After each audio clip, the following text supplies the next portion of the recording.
আচ্ছা, আমরা পড়ছিলাম হলো 61 পৃষ্ঠার প্রথম প্যারা পড়েছিলাম, তাই না? এখন আমরা দ্বিতীয় প্যারা পড়ি। দ্বিতীয় প্যারায় কি আছে দেখো।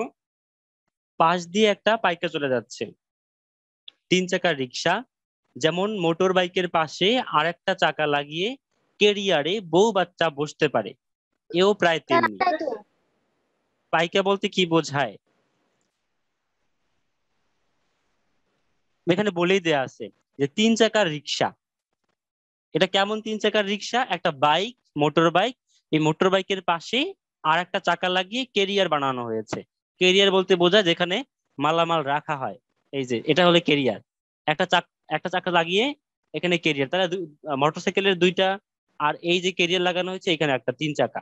এটা কি বলা হয়? পাইকা। এটা মিয়ানমারে আছে, এবং এখানে বউ বাচ্চা বসকা বসকি ইত্যাদি বসানো যায়। সারা মিয়ানমারে আমাদের রিক্সার বদলে পাইকা। আমাদের দেশে যেরকম রিক্সা, আর ওদের ওখানে হচ্ছে এরকম পাইকা। ঠিক আছে? এখানে কিন্তু এই মানুষও বসানো হয়েছে।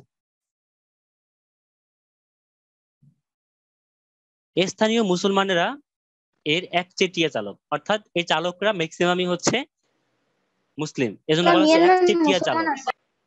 হ্যাঁ, অবশ্যই আছে, কারণ এই যে রোহিঙ্গা গুলা কারা? এরা মুসলমানরা, এরা তো মিয়ানমারেরই। ও, ওরা মুসলমান। হ্যাঁ, মংডুর ব্যবসাও প্রায় ওদের দখলে, আর হিন্দুরাও আছে। তার মানে এখানে আমরা দেখলাম যে মুসলমান, হিন্দু এবং বৌদ্ধ তো আছেই, কারণ দেশটাই বৌদ্ধদের। এরপরে দেখো, তৃতীয় প্যারায় বলা হয়েছে, ইউনাইটেড হোটেলে পৌঁছলাম, কিন্তু জায়গা হলো না। একটা হোটেলের নাম, ওইখানে একটা হোটেলের নাম বলা হয়েছে ইউনাইটেড হোটেল, ওখানে জায়গা পাইনি। আগে ভাগে যারা গিয়েছে তারা জায়গা দখল করে নিয়েছে। প্রায় অনাথের মতো বসকা বুসকি নিয়ে নতুন হোটেলের উদ্দেশ্যে চললাম। বিভিন্ন দেশের মানুষ যখন আসে তখন বিভিন্ন হোটেলে উঠে থাকার জন্য, ঠিক একইভাবে বসকা ইউনাইটেড হোটেল একটা বুঝি। মানসম্মত। বসকা বুসকি বলতে ব্যাগ বোঝায়, ব্যাগ। তো ইউনাইটেড হোটেলে জায়গা পায় নাই এবং বসকা বুসকি নিয়ে নতুন হোটেলের উদ্দেশ্যে চললো। আমরা খুঁজে পেতে যে হোটেল পেলাম, অর্থাৎ ইউনাইটেড হোটেলে যখন জায়গা পেলো না, তখন এই ব্যাগ ট্যাগ নিয়ে যখন খুঁজতেছে হোটেল, এমন একটা হোটেলের অবস্থা, এমন একটা হোটেল পেয়েছে যেটার অবস্থা শোচনীয় বললেও কম বলা হয়। শোচনীয় বলতে বোঝা যাচ্ছে মারাত্মক খারাপ। তো শোচনীয় বললেও কম বলা হয়, এতটাই খারাপ অবস্থা, যেটা জায়গা পেয়েছে লাস্টে। কেমন অবস্থা হোটেলটার?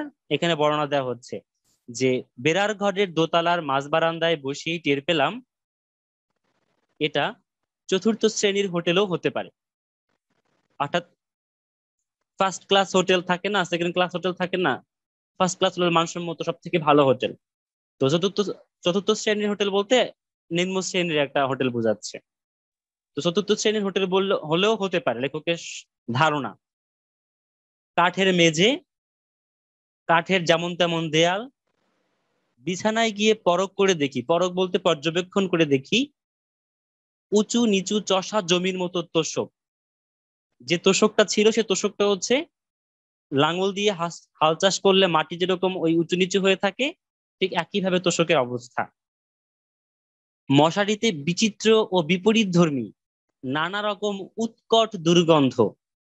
বিচিত্র ও বিপরীত ধর্মী, মানে বিচিত্র বলতে দেখো, মানে লেখক একটু মজা করে এখানে ব্যঙ্গ করে বলছে যে মশারিতে বিচিত্র, বিভিন্ন ধরনের গন্ধ, এবং একটার গন্ধের সঙ্গে আরেকটা গন্ধ মিলে না, এই জন্য বলছে বিপরীত ধর্মী। নানা রকমের উৎকট দুর্গন্ধ। মাথার ওপরে পাখা আছে, মানে ফ্যান আছে, কিন্তু রাত 9টার পর তো বিজলি থাকবে না। মানে ওই হোটেলে রাত 9টার পরে বিদ্যুৎ থাকে না। তো এটা বলা হচ্ছে। তখন গ্লাভস পরে হাত ধোয়ার মতো অবস্থা। দেখো, লেখক কিন্তু ব্যঙ্গ করে বলছে যে তোমার হাতে হলো গ্লাভস পরা, হ্যাঁ, তোমার হাতে ময়লা, তার উপরে গ্লাভস পরছো, এখন তুমি সাবান দিয়ে ভালো করে হাত ধুচ্ছ, তোমার হাতের ময়লা কি যাবে? না। ঠিক একইভাবে ফ্যান আছে কিন্তু রাত্রে চলবে না, মানে বিদ্যুৎ থাকবে না রাত 9টার পরে, তাহলে এই ফ্যান থাকার তো কোনো লাভ নাই। এটাই লেখক বলছে যে গ্লাভস পরে হাত ধোয়ার মতো অবস্থা। নিলাম ফ্যান ছাড়া একটা কক্ষ। পরে মনে পড়লো ফ্যান থাকলেই বা কি, আমার তো রাতে ফ্যান সহ্য হয় না। মানে সে রাতে ফ্যান সহ্য হয় না বা ঠান্ডার সমস্যা আছে, সে হচ্ছে রাতে ফ্যান সহ্য হয় না, রাতে ফ্যান চালায় না। এবং বলা হচ্ছে বাতিও থাকবে না রাতে। এরপরে দেখো, মাঝবয়সী সুন্দরী এক রমণী আমাদের প্রায় টেনে নিয়ে গেল তার রয়্যাল রেস্তোরাঁয় রাতের খাওয়ার জন্য। ঠিক আছে। খাওয়ার জন্য এক মহিলা, মাঝবয়সী সুন্দরী এক মহিলা, তিনি লেখক একদম টেনে নিয়ে গেছে তার রেস্তোরাঁয়, তার হোটেলে রাতের খাওয়ার জন্য। তোমরা খেয়াল করো যদি, যে এতক্ষণে যা যা বললাম সব জায়গায় কিন্তু নারীদের একটা আহ উল্লেখযোগ্য উপস্থিতি দেখা যায়। ওই যে মিয়ানমারের রাস্তায়, তাও মিয়ানমারের কুমারীরা পানীয়ের পসরা নিয়ে বসেছে, পথে নেমে পড়েছে তরুণ তরুণী মেয়ে পুরুষ, পথে পথে মিয়ানমারের রঙ্গিলা যুবতী তরুণীরা, সব জায়গায় কিন্তু মেয়েদের কথা বেশি। এবং এইখানে যে ব্যবসার কথা বলা হচ্ছে, যে হোটেলের ব্যবসা, এখানেও কিন্তু নারীদের একটা কর্তৃত্বর ব্যাপার রয়েছে। অর্থাৎ ব্যবসা বাণিজ্যের ক্ষেত্রে মিয়ানমারে নারীদের একটা স্বাধীনতা রয়েছে। ইউনাইটেড হোটেলে যারা উঠেছে তারা নাকি ওদিকে এক মুসলিম রেস্তোরাঁয় খেয়ে নিচ্ছে, মুসলমানদের একটা রেস্তোরাঁ, মুসলিম রেস্তোরাঁয় খেয়ে নিচ্ছে যারা রয়্যাল, যারা ইউনাইটেড হোটেলে উঠেছিল। তো তার মানে মিয়ানমারের মানে মঙ্গোর বেশিরভাগ নারীরাই ইন্ডিপেন্ডেন্ট, হ্যাঁ, হ্যাঁ। স্বাধীন বলতে এই পারি। ব্যাপারটা আমরা শেষের দিকে এসে বিস্তারিত পড়বো, শেষের দিকে আসবে এই ব্যাপারটা। তো ইউনাইটেড হোটেলে যারা উঠেছে তারা কোথায় খেয়েছে? মুসলিম রেস্তোরাঁয় খেয়ে নিয়েছে। রয়্যাল রেস্তোরাঁ, রয়্যাল রেস্তোরাঁ কি দেখতে মন্দ নয়। যেমন আমি একটা ছবি দেখাচ্ছি, এই রেস্তোরাঁ কি দেখতে অনেক সুন্দর না? ইউনাইটেড হোটেলটা একটা ফার্স্ট হ্যাঁ, ক্লাস হোটেল। তো তারা যেখানে খেতে গিয়েছে সেটাও খুব সুন্দর একটা জায়গা। ঠিক আছে। রয়্যাল রেস্তোরাঁ, সুন্দর ঝকঝকে টেবিল টুল, ভাতের দোকান বলেই উঁচু টেবিল ও প্লাস্টিকের টুল। সাধারণ বর্মি রেস্তোরাঁয় নিচু টেবিল ও টুল থাকে। সাধারণ বর্মি রেস্তোরাঁয় নিচু টেবিল ও টুল থাকে, আর রয়্যাল রেস্তোরাঁয় উঁচু টেবিল ও প্লাস্টিকের টুল থাকে। সম্ভবত চীন থেকে আমদানি ওই টুল। এবং বলা হচ্ছে যে বাসন কোসন ভদ্র, সুন্দর ঝকঝকে টেবিল টুল, বাসন কোসন ভদ্র। বাসন কোসন ভদ্র বলতে কি বোঝে? বাসন কোসন কি সবসময় লাফালাফি করে? এখন ভদ্র এরকম না। ব্যাপারটা হচ্ছে এখানে বাসন কোসনটাও আসলে খুব সুন্দর, পরিষ্কার পরিচ্ছন্ন করা। এর পরের প্যারা দেখো, রেস্তোরাঁর রাখাইন মালকিনের বয়স প্রথমে বুঝতে পারিনি। রাখাইন মালকিন মানে রাখাইনে বসবাস এই মহিলার। মালকিন বলতে বোঝাচ্ছে দোকানের মালিক, মালকিন হচ্ছে স্ত্রীলিঙ্গ। তো এখানে এই মহিলা বলে এখানে মালকিন বলা হয়েছে। এবং রাখাইন কেন? তারা রাখাইনের মানে রাখাইন জাতি, এই জন্য বলা হচ্ছে রাখাইন মালকিন। বয়স প্রথমে বুঝতে পারিনি, বলে কি তার ওর বড় ছেলে কলেজে পড়ে। কক্সবাজার ও পটুয়াখালীতে রাখাইন আছে, অর্থাৎ আমাদের বাংলাদেশের কক্সবাজার এবং পটুয়াখালীতেও রাখাইন আছে। এখন বুঝতে পারলাম আমার দেশের রাখাইনদের কত কম জানি। অর্থাৎ লেখক যখন এই মিয়ানমারে গিয়েছে এবং সেখানে এই খাবার সময় এই রাখাইন মালকিনকে দেখে তিনি এটা নতুন পরিচয় জানতে পারলো। এবং সে এটা জানতে পারলো যে আমাদের দেশেও কক্সবাজারে পটুয়াখালীতে রাখাইনদের বসবাস রয়েছে। এখন লেখক বাংলাদেশে থেকে, বাংলাদেশে জন্মগ্রহণ করে এই খবরটা লেখক জানতো না। ঠিক আছে। এই জন্য বলা হয়েছে, বলছে যে এখন বুঝতে পারলাম আমাদের দেশের রাখাইনদের কত কম জানি। তাদের খাদ্যাভ্যাস, তাদের আচার আচরণ, ভাষা, সংস্কৃতি সম্পর্কে প্রায় কিছুই জানি না। আমাদের দেশে এদের বসবাস, এটা ছিল একটা সময়, এখনো আছে, অথচ তাদের আচার আচরণ, খাদ্যাভ্যাস, ভাষা, সংস্কৃতি আমরা কিছুই জানি না। লেখক এটা বলতেছে, কিন্তু এইখানে এসে এখন সে নতুন করে জানতে পারলো তাদের খাদ্যাভ্যাস, তাদের আচার আচরণ, তাদের ভাষা সংস্কৃতি সম্পর্কে। এখন এটাই লেখক আক্ষেপ করে বলছে, তাহলে কি করে দেশের সব মানুষের সঙ্গে আমার সখ্য নিবিড় হবে? দেশের সব মানুষের সঙ্গে সখ্য নিবিড় হতে হলে সব মানুষের আচার ব্যবহার, খাদ্যাভ্যাস, ভাষা, সংস্কৃতি সম্পর্কে জানতে হয়। একটা জাতি সম্পর্কে আমি কিছু জানলামই না, তাদের সাথে আমাদের সখ্যতা কিভাবে তৈরি হবে? এটাই লেখক আক্ষেপ করে বলছে। এটা একটা আমাদের কাছে মেসেজ, যে আসলে বিভিন্ন দেশে ভ্রমণ করলে, বিভিন্ন জায়গায় ভ্রমণ করলে আমরা নতুন নতুন সংস্কৃতি, নতুন নতুন জাতির ধর্ম, তাদের আচরণ, তাদের খাদ্যাভ্যাস, তাদের ভাষা সম্পর্কে অনেক নতুন নতুন তথ্য পাবো। আমাদের জ্ঞানের ভান্ডার বৃদ্ধি পাবে। এই জন্য আমাদের ভ্রমণ দরকার, শিক্ষা সফর দরকার, আমাদের ভ্রমণ দরকার, অভিজ্ঞতা দরকার। রান্নাঘর থেকে ছুটে এলো একটি মেয়ে, লুঙ্গি এবং কোমর ঢাকা ব্লাউজ পরেছে। ওর নাম হলো ঝর্ণা। চেহারা ও স্বাস্থ্য গরিব ঘরের রোগা পটকা নারীর মতো। অর্থাৎ তাকে দেখে মনে হয় তিনি একজন গরিব ঘরের নারী এবং খুবই রোগাক্রান্ত। রোগা পটকাটা কি? রোগা পটকা বলতে রোগাক্রান্ত, শীর্ণ, পাণ্ডুর, ফ্যাকাশে এরকম বোঝাচ্ছে। অর্থাৎ খুব মানে আনহেলদি বা হেলদি না এরকম। এরপর দেখো এখানে কি কি খাবার দেওয়া হয়েছিল এই হোটেলটায়। পোড়া লঙ্কা কষলে নুন তেল দিয়ে ভর্তা করলো। একটা প্লেটে তার সঙ্গে দিল কচি লেবু পাতা।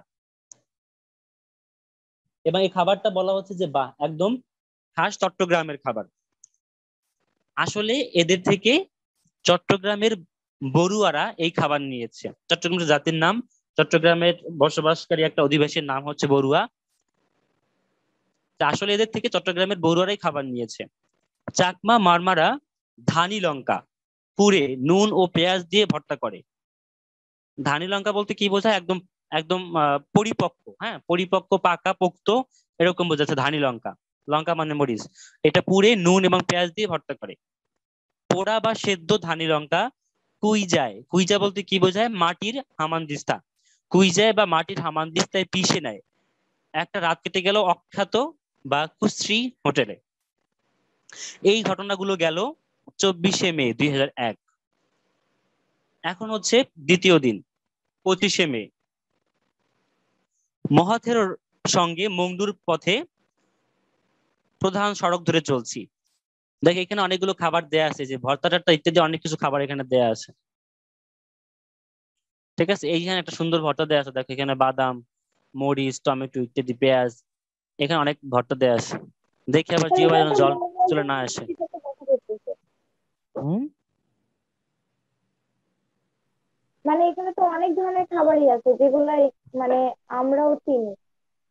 হ্যাঁ হ্যাঁ, এখানে অনেকগুলো দেয়া আছে। আর যেগুলো মানে এটা জাস্ট একটা খাবারের ছবি দিলাম আমি কি। এরপরে দেখো দ্বিতীয় দিনে বলছে মহাথেরোর সঙ্গে। মহাথেরো কি মনে আছে তো?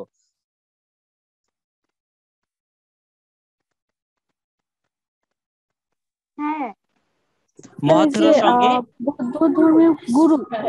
হ্যাঁ ওই গুরুর সঙ্গে মংডুর প্রধান সড়ক ধরে, প্রধান রাস্তা ধরে লেখক চলছে, অর্থাৎ লেখকের সঙ্গে মহাথেরো ছিল।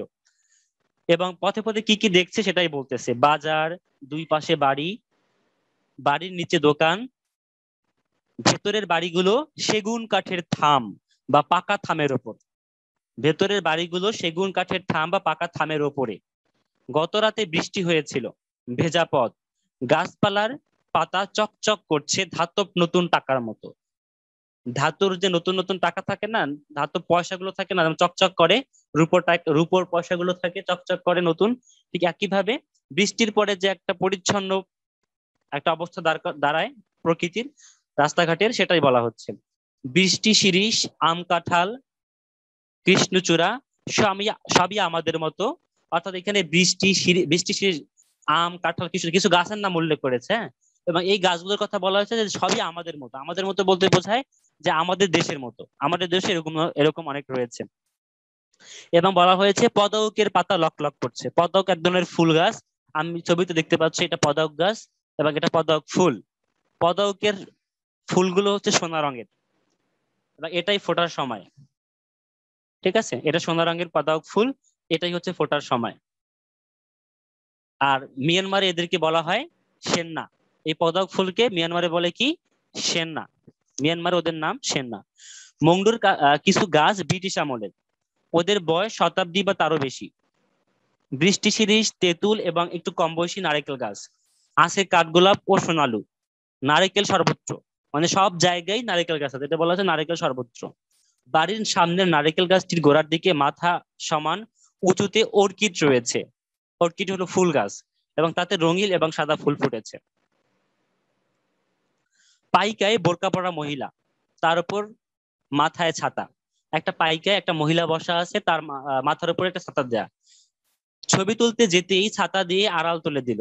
অর্থাৎ লেখক যখন ওই মহিলার ছবি তুলতে গিয়েছিল তখন ওই ছাতা দিয়ে আড়াল করে দিল। হাঁটতে হাঁটতে শহরের পূর্ব দিকে সেউজার সেতু পার হয়ে গেলাম। শহরের পূর্ব দিকে, মংডু শহরের পূর্ব দিকে কোন সেতু?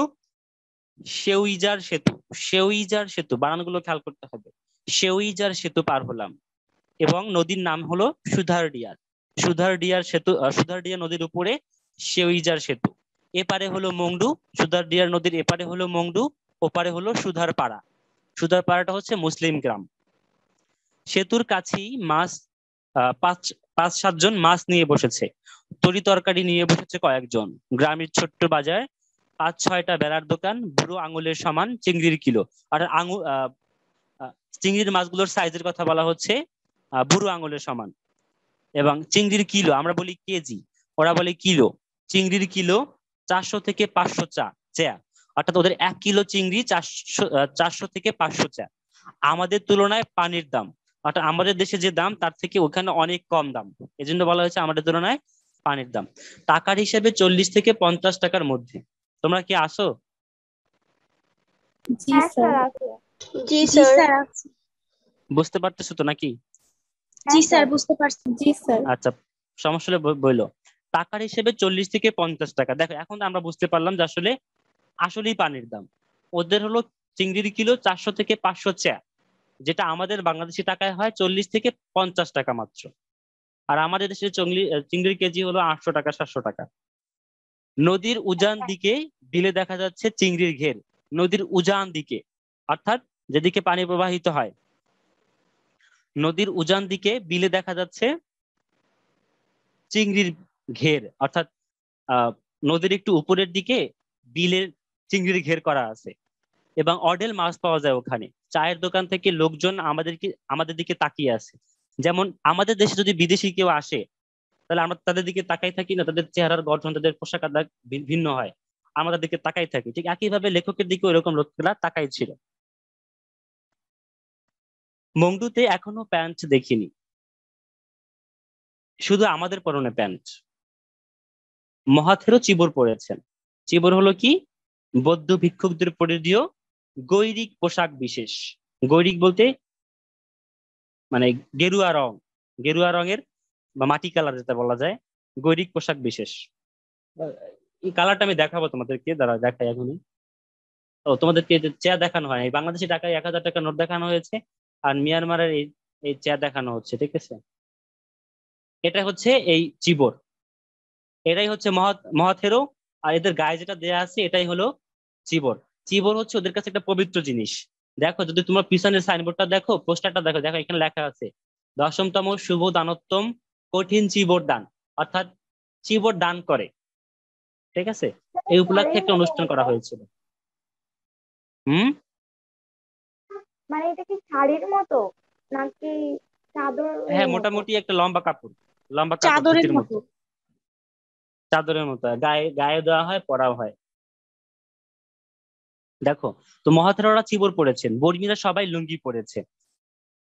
অফিস কাছারিতেও লুঙ্গি, অর্থাৎ অফিস আদালতে সেখানেও সবাই লুঙ্গি পড়ে। এখন ওই আমরা যদি লুঙ্গি বলতে আমাদের বাংলাদেশি লুঙ্গি বলি তাহলে আমাদের বুঝতে অসুবিধা হবে। আসলে ওই লুঙ্গি বলতে আমাদের বাংলাদেশি লুঙ্গিগুলো না, আমাদের লুঙ্গিগুলো হচ্ছে সেলাই করা, ওদের লুঙ্গিগুলো সেলাইবিহীন। গতকাল শুল্ক অফিসের দুজনের প্যান্ট দেখেছি। লেখক বলছেন যে গতকাল শুল্ক অফিসে দুজনকে প্যান্ট পরতে দেখেছি, ওরা হলো পুলিশ, আর বাকি সবার লুঙ্গি। লুঙ্গি, ফুঙ্গি, প্যাকোডা, এই তিন দিয়ে মিয়ানমার। খুব গুরুত্বপূর্ণ একটা লাইন, এটা পরীক্ষায় আসে। লুঙ্গি, ফুঙ্গি, প্যাকোডা বলতে কি বোঝানো হয়েছে, বা লুঙ্গি, ফুঙ্গি, প্যাকোডা এই তিন নিয়ে মিয়ানমার বলতে কি বোঝানো হয়েছে? এখানে মূলত মিয়ানমারের সংস্কৃতির কথা বলা হয়েছে। অর্থাৎ আমরা খেয়াল করলে দেখি যে এখানে সবাই লুঙ্গি পরে। আর ফুঙ্গি বলতে সামনের প্যারাটাই আসবে, যে এখানে ফুঙ্গি বলতে একদল বৌদ্ধ ভিক্ষুকদের বোঝায়, যারা ভিক্ষা করে করে বেড়ায়, ভিক্ষা করায় তাদের জীবিকা অর্জন করে, ভিক্ষা করে তারা জীবিকা অর্জন করে। তো এই ভিক্ষুকদের, এই ফুঙ্গিদের বা ভিক্ষুকদের আধিক্য অনেক বেশি মিয়ানমারে। আর একটা হচ্ছে প্যাগোডা, অর্থাৎ রাস্তাঘাটে প্রায় প্রায় জায়গায় এই প্যাগোডা দেখা যায়। অর্থাৎ লুঙ্গি, ফুঙ্গি আর প্যাগোডা মিয়ানমারে একটু পরপরই এগুলো বেশি দেখা যায়, এগুলোর পরিমাণ বেশি, এই জন্য বলা হয়েছে লুঙ্গি, ফুঙ্গি, প্যাগোডা তিন নিয়েই মিয়ানমার। ফুঙ্গি হলো বৌদ্ধ ভিক্ষু। ফুঙ্গি বলতে স্যার কোনো জামা কাপড় স্যার বোঝায় না। পুঙ্গিটা কেমন? হ্যাঁ স্যার, এটাই তো ফুঙ্গির প্রশ্ন যে বিস্তারিত আলোচনা এখানে এখন করতেছি, স্যার ফুঙ্গির লুঙ্গি বিস্তারিত আলোচনা এখন করতেছি। স্যার লুঙ্গি ফুঙ্গি প্যাগোডা লুঙ্গি এই তো গেল, তিনটা তো আলাদা টাইপের জিনিস। তিনটা হ্যাঁ একটা আলাদা পরনের আলাদা জিনিস, বস্ত্র। কিন্তু এই তিনটাই লুঙ্গি হচ্ছে লুঙ্গি তো পরে। আর ফুঙ্গি হচ্ছে একটা জাতি, মানে এক ধরনের লোক। ফুঙ্গির মানে হচ্ছে বৌদ্ধ ভিক্ষু, ভিক্ষুক। এরা ভিক্ষা করে করে টাকা পয়সা রোজগার করে জীবিকা নির্বাহ করে। ঠিক আছে, এই ভিক্ষুকদের দল অনেক বেশি মিয়ানমারে, ফুঙ্গির দল অনেক বেশি।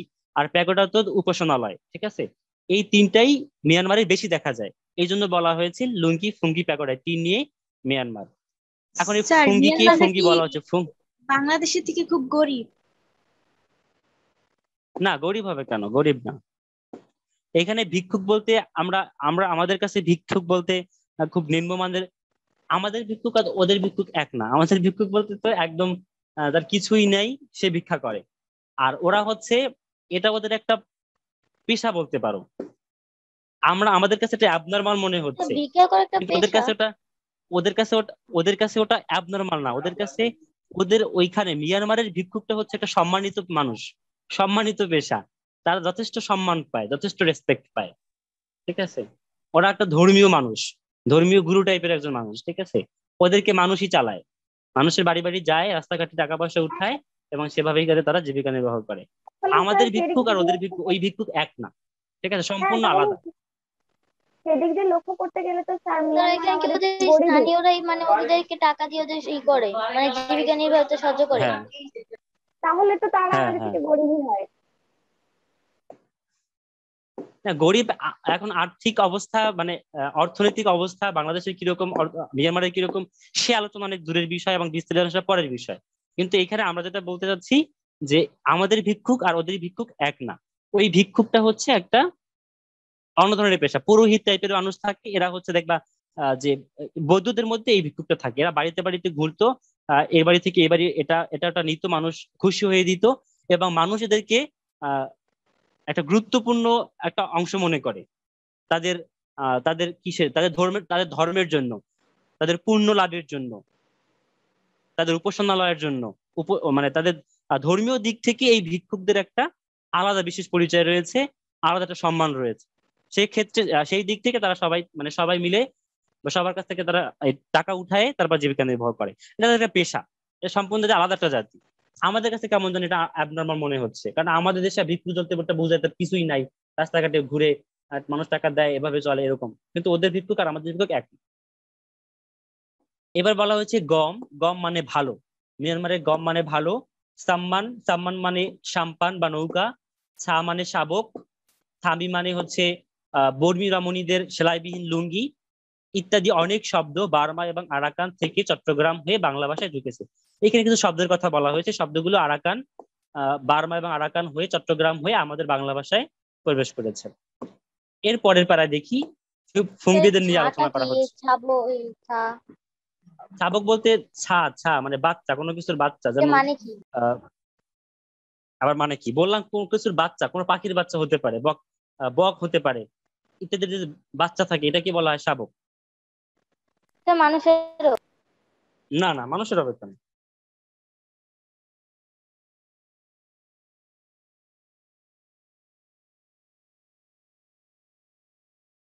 এরকম অনেক শব্দ হচ্ছে ইয়া থেকে আহ, বার্মা আরাকান হয়ে আমার চট্টগ্রাম এসেছে। গম মানে ভালো, সাম্মান বা সাম্পান মানে হলো সাম্পান, সাম্পান আমরা জানি নৌকা। আর সা বলতে বললাম কি, এখানে তো বলেই দেওয়া আছে সা, শাবক। শাবক বলতে কি বোঝায়? এটা তো সহজ বিষয়, এই শব্দটা তোমরা শুনো নাই। এই শাবক বলতে আসলে বোঝায় পাখির ছানা,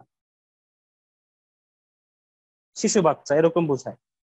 আবার পশু পাখির বাচ্চা, ছানা, এই শব্দগুলোই ছানা, সা, বাচ্চা, শিশু, এগুলো কি বলা হয় এক কথায়? এখানে যেটা বলছে ছা। এরপরে থামি আছে বর্মী রমণীদের সেলাইবিহীন লুঙ্গি। এরপরে পরের প্যারায় বলা হচ্ছে বাসের চালে যাত্রীদের সঙ্গে ফুঙ্গি, পথে ঘাটে ফুঙ্গি, সকালে তারা খালি পায়ে ভিক্ষে করতে বের হন, ভিক্ষে ছাড়া ভিক্ষু বা ফুঙ্গিদের চলবে না, ভিক্ষাই তাদের জীবিকা। ভিক্ষুকদের পরিধেয় চিবর সেলাইবিহীন লুঙ্গির মতো।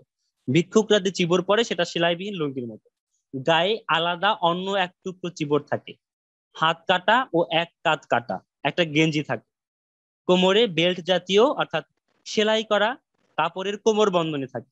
কোমরে একটা বেল্ট জাতীয়, বেল্ট না বেল্ট জাতীয় অর্থাৎ সেলাই করা কাপড়ের কোমর বন্ধনী। এসব মিলে তিরিচিবর হয়, মানে তিরিচিবর তিনটা চিবর। একটা হলো যে লুঙ্গির মতো, আর একটা হলো গায়ে আলাদা একটা টুকরা, এবং এটা হাত কাটা এবং এক কাত কাটা থাকে, গেঞ্জি থাকে এরকম। আর একটা হলো কি কোমরে বন্ধনী, ত্রিচিবর। আর হাতে থাকে সাবাইক। সাবাইক বলতে বোঝায় ভিক্ষা পাত্র, সাবাইক বলতে বোঝায় ভিক্ষা পাত্র। আদিতে মানে প্রাচীনে বা শুরুতে এটি কাঠ বা লোহার হতো, এখন এটা লাক্ষা দিয়ে তৈরি করা হয়। আগে কাঠ দিয়ে তৈরি করা হতো, লোহা দিয়ে তৈরি করা হতো, এখন এটা লাক্ষা দিয়ে তৈরি করা হয়। ভিক্ষুকদের চিবর বিশেষ মাপে এবং অনেক জোড়া দিয়ে সেলাই করা হয়। ভিক্ষুকদের যে চিবর এটা বিশেষ মাপে হয় এবং অনেক জোড়া দিয়ে সেলাই করা হয়, এটাই নিয়ম। এটা যে কাপড়ের অভাব এজন্য তা না, এটা নিয়ম। সাধারণ লাল ও লালের কাছাকাছি রঙে চিবরের রং হয়। বার্মায় ফুঙ্গিদের অত্যন্ত সম্মানের চোখে দেখায়, দেখো এখানে বলা আছে বার্মায় ফুঙ্গিদের অত্যন্ত সম্মানের চোখে দেখায়। আমাদের এখানে ভিক্ষুকদের কিন্তু সম্মানের চোখে দেখা হয়। এখান থেকে স্পষ্ট যে আমাদের ভিক্ষুক আর ওদের ভিক্ষু বা ফুঙ্গি এক না। 10 মিনিট আছে, 10 মিনিটের মধ্যে শেষ করে দিচ্ছি। ছেলে বুড়ো স্যার যুবক যুবতী সবার পরিধান লুঙ্গি। স্কুলের পোশাকও লুঙ্গি ও জামা বা শার্ট। বর্মী মুসলমান হিন্দু বড়ুয়া খ্রিস্টান সবার লুঙ্গি। বর্মীরা শার্টটি লুঙ্গির নিচে গুজে দেয়, অর্থাৎ আমরা প্যান্ট শার্ট পরে ইন করি আর ওরা হচ্ছে এই লুঙ্গি আর শার্ট দিয়ে হচ্ছে ইন করে, মানে এটাই হচ্ছে বর্মীরা শার্টটি লুঙ্গির নিচে গুজে দেয়। মংডুর মুসলিমরা শার্ট পরে লুঙ্গির বাইরে, অর্থাৎ ইন করে না। বার্মা থেকে চট্টগ্রাম হয়ে স্যার বাংলাদেশে লুঙ্গি প্রবেশ করেছে। হ্যাঁ বলো। স্যার যদি বলে যে মিয়ানমার ফুঙ্গিদের ও বাংলাদেশের ভিক্ষুকদের মধ্যে পার্থক্য লেখো, তখন না মানে বলবে না, কয়েকটা পয়েন্ট বলবে না, দিতে হবে, মানে বলবে না, একটা কি কি বলবে না, লিখবো? বলবে না, বললাম তো এরকম কোনো প্রশ্ন হবে না। বংডুর মুসলিমরা শার্ট পরে লুঙ্গির বাইরে। বার্মা থেকে চট্টগ্রাম হয়ে বাংলাদেশে লুঙ্গি প্রবেশ করেছে। মাত্র 100 বছরের মধ্যে সারা বাংলা হয়ে পশ্চিমবঙ্গ পর্যন্ত লুঙ্গি চলে এসেছে। লুঙ্গি, শার্ট, বর্মি কোট, মাথায় বর্মি টুপি, পায়ে 2 ফিতের মজবুত স্যান্ডেল বর্মীদের জাতীয় পোশাক। এই প্যারায় কিন্তু আমরা মিয়ানমারের বা বংডুর লোকদের পোশাক পরিচ্ছদ সম্পর্কে জানতে পারলাম। লোকজন আমাদেরকে দেখছে, আমাদের পোশাক ও চালচলন ওদের থেকে ভিন্ন। সব দেশের লোক বিদেশিদের চিনতে পারে। সেতু পেরিয়ে ফিরে আসছি, কিছু দূর এসে মূল রাস্তা থেকে ডান দিকে বর্মীপাড়ায় ঢুকে পড়লাম। রাস্তার মোড়ে খালি জায়গায় বড় শিরীষ গাছের নিচে মিয়ানমারের তরুণী নুডলস বিক্রি করছে।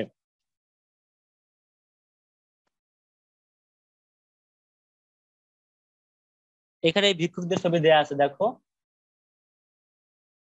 এই ভঙ্গিদের এখানে চিত্র দেয়া আছে, তাদের কিরকম হয়, কি পরে, হাতে কি, সব দেয়া আছে। ঠিক আছে। পথে ঘাটে বাসের চালে প্রায় সর্বোচ্চ ভঙ্গিতে দেখা যায়। সকালে তারা খালি পায়ে ভিক্ষা করতে বের স্যার হয়, ওরা কি ভিক্ষুকদের দল পরিবার ছবি বেঁধেই করে? সেলাইবিহীন লুঙ্গির মতো। তাদের গায়ে আলাদা একটা চিবুট থাকে, হাত কাটা ও এক কাঁধ কাটা একটা গেঞ্জি থাকে, হাতে একটা কাজ সাবাইক বা ভিক্ষাপাত্র থাকে। সাধারণত লাল বা লালের কাছাকাছি রঙে চিবর রং করা হয়।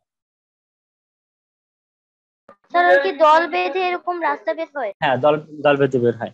এরপরে যেটা বললাম যে নুডলস এর কথা বলছি, এই রাস্তাঘাটে এরকম নুডলস বিক্রি করা হয়। নুডলস পোড়া লঙ্কা গুঁড়ো, তেঁতুলের টক, কলার থোড় ইত্যাদি সবজি দিয়ে স্যুপ বানানো হয় এবং ডিম সিদ্ধ মিশিয়ে এগুলো খাওয়া হয়।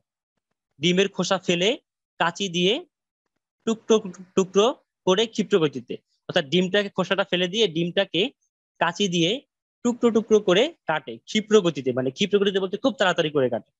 দেখবা রেস্টুরেন্টে পেঁয়াজ কাটে, দেখবা যারা কাটতে পারে তারা খুব দ্রুত কাটে, ফটফট ফট শব্দ হয়, খুব তাড়াতাড়ি করে কাটে, ক্ষিপ্র গতিতে কাটে। আমার মোটামুটি ভালোই লেগেছে, সকালের জন্য আদর্শ খাবার বলা যায়। সঙ্গে বিনি পয়সার দুধ, চিনি ছাড়া চা, মানে সঙ্গে এই খাবারের সঙ্গে যে এই যে নুডলস, পোড়া লঙ্কা গুঁড়ো, তেঁতুলের টক, কলার দিয়ে সবজি বানানো হয়, স্যুপ বানানো হয়, ডিম সিদ্ধ দিয়ে খাওয়া হয় এগুলো। এরপরে আবার এর সঙ্গে আবার চা দেওয়া হয়, দুধ চিনি ছাড়া চা দেওয়া হয়। দোকানি মাঝবয়সী মহিলা, এখানেও দেখো সে দোকানি মাঝবয়সী মহিলা।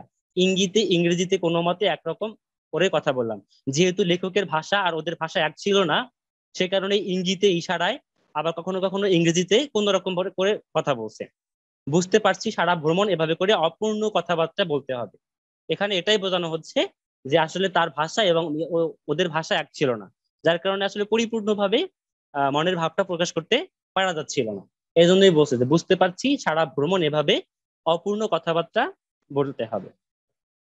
দোকানটির দিকে এগিয়ে গেলাম। মাথার উপরে ছত্রাকার, মানে ছাতার মতো শিরীষ গাছের নিচে পলিথিন টাঙিয়ে দিয়েছে। লম্বা বেঞ্চিতে খাবারের বড় বড় ডেকচি, টুল আছে সব বসার। তরুণী বলল, বেচি কিনি শেষ, মানে বেচি কিনি শেষ। নুডলস আছে কিন্তু মশলাপাতি ও তেঁতুলের ঝোল ফুরিয়ে গেছে। ওখান থেকে একটু এগিয়ে চায়ের দোকানে ঢুকলাম। মালকিন বসে আছে চেয়ারে। রোহিঙ্গা মুসলিম বয় আছে 2জন, আমরা যেটাকে রোহিঙ্গা বলি। রোহিঙ্গা মুসলিম বয় আছে 2জন, কিন্তু বিস্কুট বা সেরকম কোনো খাবার নেই। দুধ চিনির চা ও বিনি পয়সার চা আছে। বিনি পয়সার চা বলতে বোঝাচ্ছে যেটা ফ্রি চা দেয় সেটা। দোকানের ভেতরে আরেক মহিলা চুরুট, সিগারেট ও পান বেচতে বসেছে। এক ধরনের ধূমপানের কথা বলা হচ্ছে, চুরুট সিগারেট ও পান বেচতে বসেছে। অন্য মহিলারা আছে রান্নাঘরে, চা বানিয়ে দিচ্ছে। এই যে দেখো, এখান থেকে প্রশ্নটা খুব গুরুত্বপূর্ণ, যে মহিলারা চির স্বাধীন, মংডুর মহিলারা চির স্বাধীন, অর্থাৎ এখানে তাদের তাদের একটা স্বাধীনতা রয়েছে, তাদের নিজস্ব পেশা বেছে নেওয়ার একটা স্বাধীনতা রয়েছে, তারা যে কোনো পেশা যেতে পারে। এই জন্য বলা হয়েছে মহিলারা চির স্বাধীন। দোকানের মালিক তারা সবাই খুব সাধারণ মানের চা খেয়ে বেরিয়ে এলাম। ঠিক আছে, স্যার পড়া তো শেষ, এখন কি মানে পড়া কি দিলেন? পড়া দিব। স্যার লেখক পরিচিতি আপনি যেটুক দিছেন ওটুক পড়লেই হবে না? হ্যাঁ, অতটুকু পড়লেই হবে। স্যার ওগুলো পড়লেই তো হবে, লেখক পরিচিতি, শব্দার্থ আর পাঠ পরিচিতি, তাই না? আর শব্দই আর তোমাদের কিছুই না। পড়া হচ্ছে, শোনো, তোমাদের পড়া হচ্ছে লেখক পরিচিতিটা পড়বা, পাঠ পরিচিতি পড়বা, শব্দার্থ পড়বা, শব্দার্থ বইয়ের থেকে পড়তে হবে। আর হলো এখান থেকে বিষয়বস্তু লিখবা, লিখে নাও, খাতায় লিখে নাও, বিষয়বস্তু লিখতে হবে, এখান থেকে বের করবা, নিজেরা বিষয়বস্তু লিখবো? বের করবা, পরে পরে আমি নিজেরা লিখাই লিখবো? দিব। হ্যাঁ, নিজেরা বের করবা, বিষয়বস্তু বের করবা, কি কি বিষয়বস্তু আছে এখানে, এবং এই গল্পের মূল ভাবটা লেখার চেষ্টা করবা, আর ওই বাকিগুলো পড়বা। তোমার SW হচ্ছে বিষয়বস্তু, মূল ভাব, আচ্ছা স্যার আমি আর তাই। হ্যাঁ, মূল ভাব, বিষয়বস্তু, আর হলো 20টা শর্ট কোশ্চেন। ঠিক আছে, এগুলো সাথে পড়বা। বিশেষ শর্ট কোশ্চেনও? হ্যাঁ, 20টা শর্ট কোশ্চেন। স্যার এখন যাই।